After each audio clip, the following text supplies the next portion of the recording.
High, আসসালামু আলাইকুম everyone. I hope আপনারা সবাই খুব ভালো আছেন।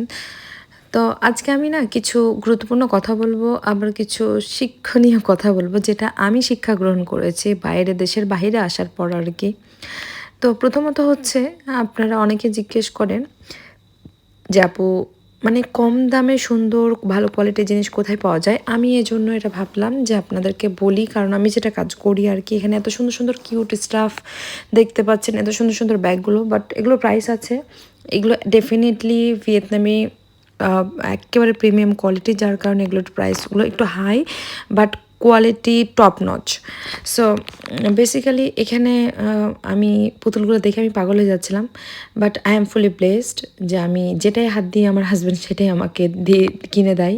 তো আমি এই ছোটো পুতুলটা দেখছিলাম, সে বললো না ছোটোটা নিতে হবে না, নিলে বড়টাই নিতে হবে। সো আমি বড়টা নিয়ে ফেলেছিলাম, আর সে স্ট্রাগল করছিল বড়টা ব্যাগের মধ্যে অ্যাডজাস্ট করার জন্য, কারণ এটা অনেক বড় ছিল, কোনোভাবে অ্যাডজাস্ট হচ্ছিল না।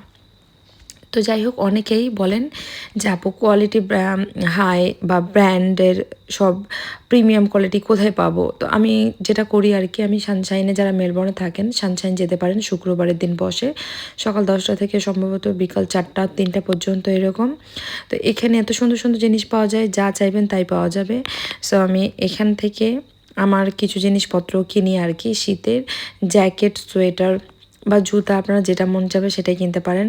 এখানে যেসব ব্র্যান্ডের শোরুমগুলোতে আপনারা পাবেন প্রায় $150-200, এখানে কমপক্ষে 80, 70, 100-র মধ্যে পেয়ে যাবেন।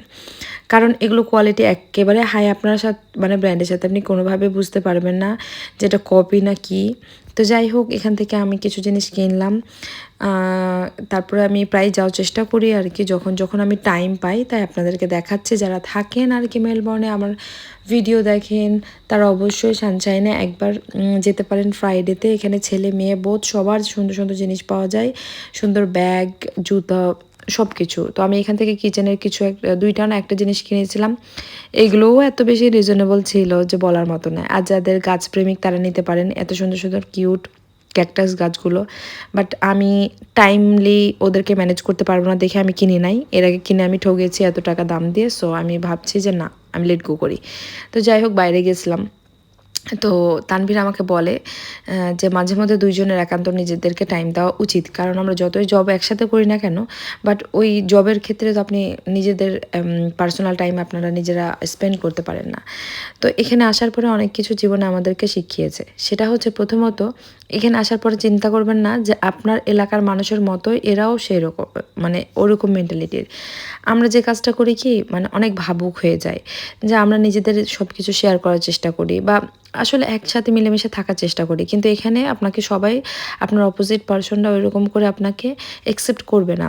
সো ইমোশনালি কাজ না করে আপনাদের মানে মাইন্ডটাকে সেইভাবে কাজে লাগাতে হবে যেন আপনি ডিফাইন করতে পারেন যে আপনি এখানে প্র্যাকটিক্যালি চিন্তাভাবনা রাখতে হবে। আর এখানে আসার পরে আমরা চিন্তা করেছি যে ঠিক আছে, নিজেদের পার্সোনাল প্রাইভেসি রাখতে হবে লাইফে। ইভেন সবার সাথে আপনি মিশতে পারবেন না, আপনার নিজের একটা লেভেল দেখতে হবে।